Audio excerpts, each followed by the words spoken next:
Hi, I'm Mike Buter, and I'm the Dean for the School of Business at Bob Jones University. And prior to coming to Bob Jones, I worked at a company, Dr. Pepper. And at Dr. Pepper, we would travel to New York City, about once every 2 weeks. And many times we would go to some of the more expensive restaurants in New York City. And as we walked into the restaurant, it was kind of a running joke that they seated the finance people at the back of the restaurant and they seated the beautiful people at the front of the restaurant. So let me introduce to you the beautiful people today. We have Sean Albert, who has probably never been called beautiful before. And That's we have first. Natalie Smith also. And both of these people work in the Bob Jones University Career Services Department. They will be beautiful to you today because they have information that's going to be helpful. We're talking about careers, launching your careers in 2020.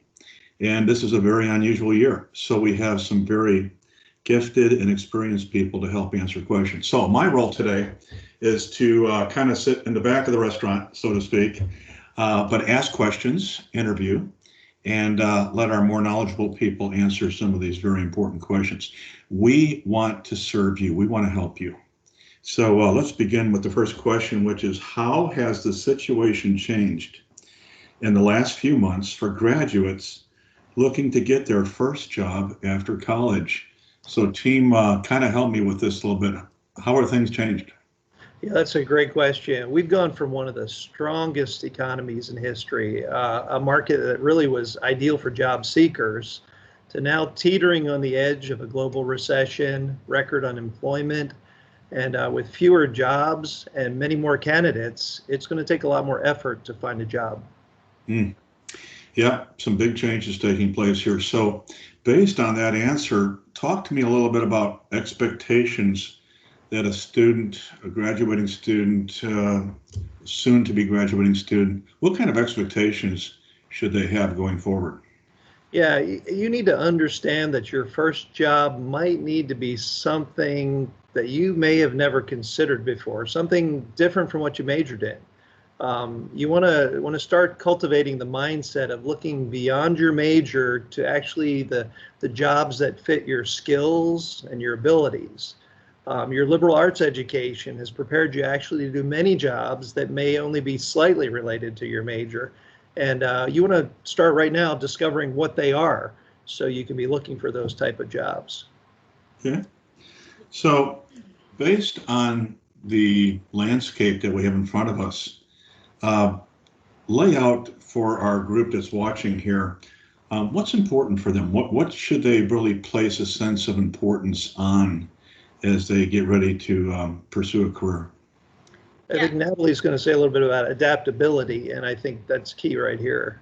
yeah. Yeah. I think one of the positives of this situation is that you're developing new skills that you are kind of being forced to develop during a unique time. And one of those, hopefully, is adaptability. And that is actually a prized, valued commodity for an employer that they can hire somebody who has learned to adapt.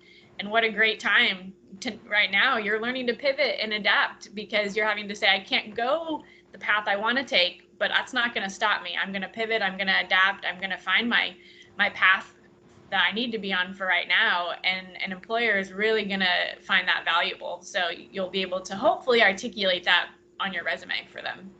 Hmm. And a couple other things that are important in addition to adaptability, networking has never been more important. And then also that ability to differentiate yourself from other candidates is very important right now. Yeah, differentiate yourself, stand out from them. And Natalie, I love the word pivot because pivot says I can take what I've learned um, and turn right around with it and adapt and move forward in a very productive way. That's fantastic. So let's kind of drill down on this word networking a little bit because that sounds like it's one of the really key things for people to be focusing on right now. Yeah, it really is. 70 to 80% of open positions aren't even posted online. So they're going to get filled through personal referrals and contacts instead. So that's why networking is really key for you to make a connection with somebody within a company that can then give you a good referral and make the path a little clearer for you, rather than you just trying to go out and submit a bunch of applications and a bunch of resumes. Work that networking piece instead. And we have a great BJU alumni family that would love to help you with that. So I think for our students to tap into that would be really great. And LinkedIn is a great way to do that. And just start by asking them questions. How did you get into this field of work? And tell me about your story, that I can learn how that can help me in my field, my path. Okay, let's talk a little bit more about defining the field of people to network with. Obviously, LinkedIn is a good place. The alumni from the school is a good place. But let me pull this down to a little more practical level, where students right now are attending their churches, and there's professionals in their churches. There's business owners, there's CPAs, there's presidents of companies in some cases. Think of all the opportunities they have right now to attend church on Sunday morning and catch a professional in their field of endeavor and say, hey, you're a marketing person. Can I sit and talk to you for a little bit? And even if there's not even a job there, think about the wonderful experience of connecting. And maybe that person in your church does not have a job, but they know somebody down the street who does. So you're getting into third generation, third party networking that says, I know somebody who knows somebody who is very well connected in the job market. So why not put on your networking hat and just have some fun and just learn to be relaxed and enjoy the process of networking, even though you're not dealing specifically with somebody offering you a job. So that's just something I want to throw on top of that. Yeah, it's just relationship building, really. Just building friendships and relationships with people is helpful. Now, we talked about differentiation, which is, I think, a real key for this conversation today. We want to differentiate ourselves from the competition. Lots of students out there looking for jobs. We want to stand out from the crowd. Give me a few ideas of how somebody right now can differentiate themselves from all the other candidates out there. The biggest thing I would say is make sure your resume and your cover letter and your LinkedIn profile, your elevator pitch, all that is ready to go.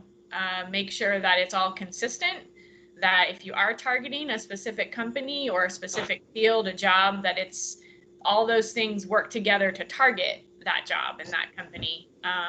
So make sure you can articulate your skills and your abilities. It's not just saying, I know I've developed them, but how, and being able to put that into some professional language, and making sure that you get some help with that. We know that you are competent and capable students, but we would love to be a resource for you to review all those documents and make sure that you've maximized your communication ability there. Okay.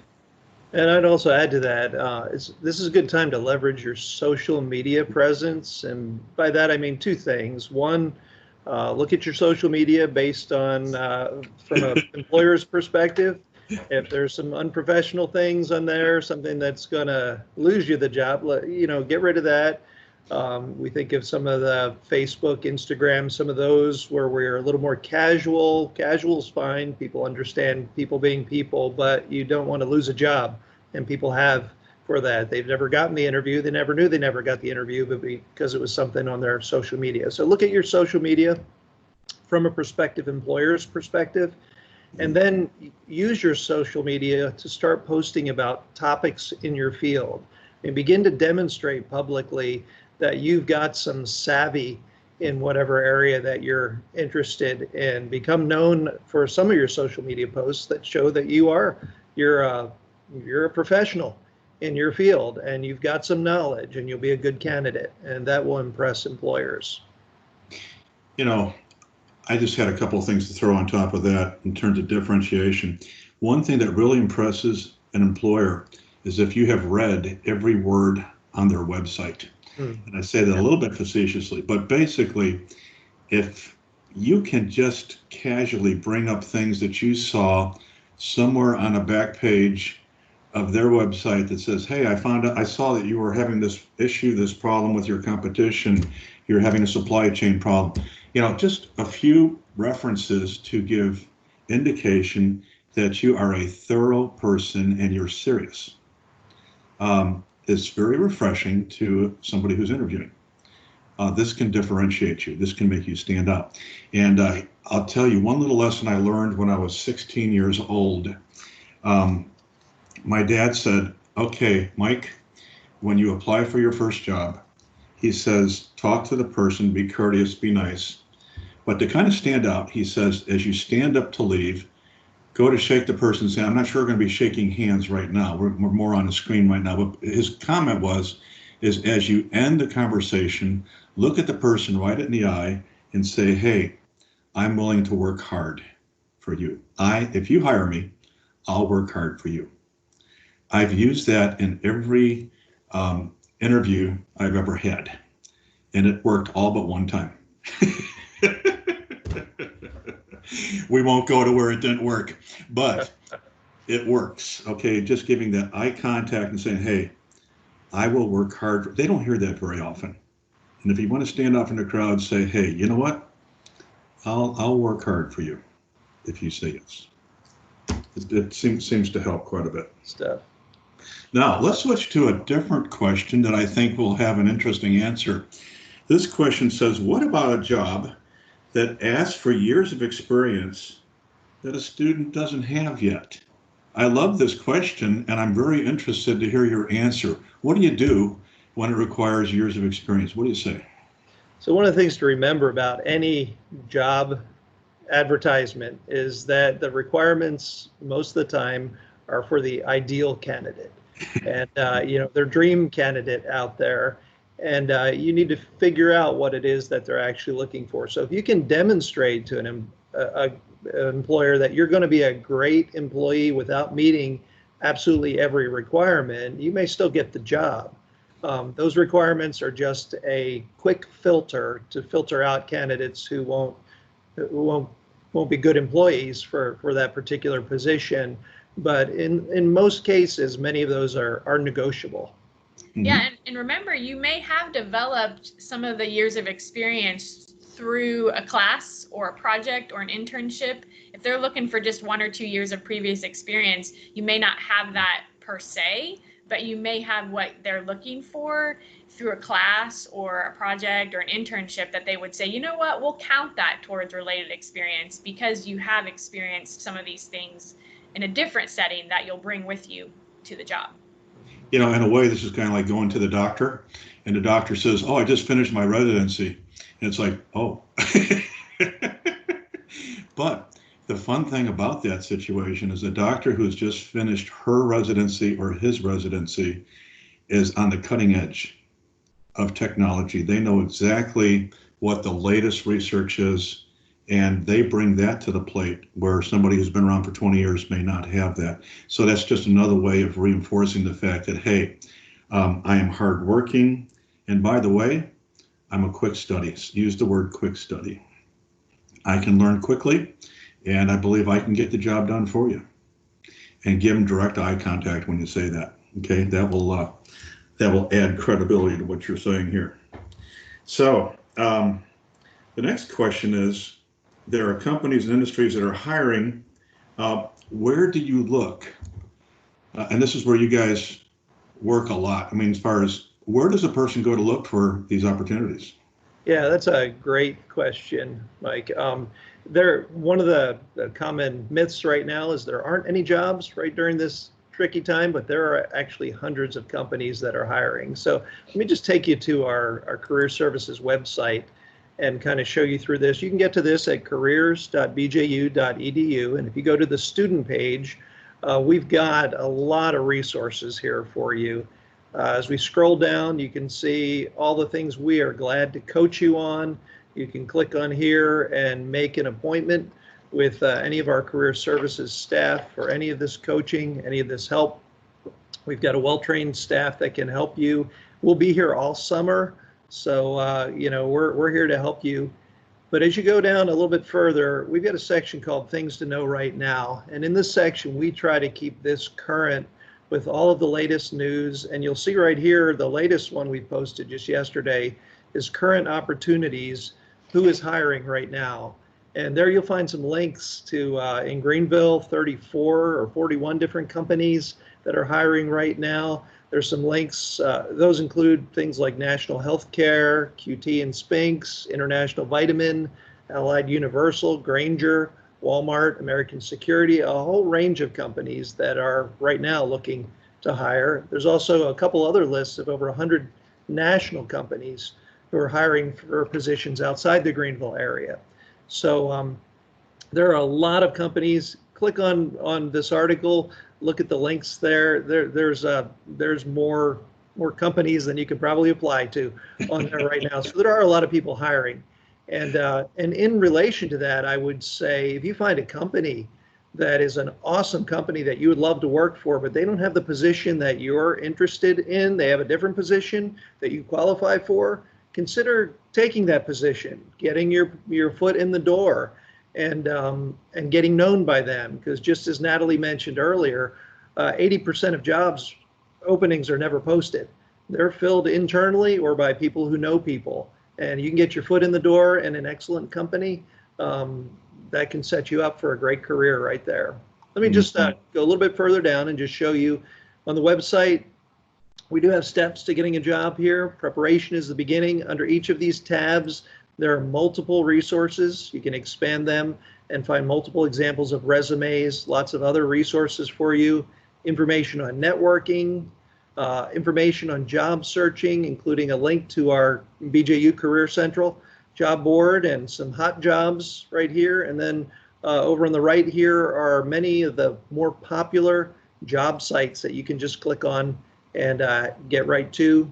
There's information about applying for jobs, information about interviewing, including the new feature we have on Career Central that lets you do actual videoed mock interviews with a video interviewer right there that you can, after you're done, you can play it back and look and see how did I do, and you can practice that as many times as you want. You can click on a button and say, send it to somebody at BJU Career Services. I want their input on it. And we're glad to do that as well.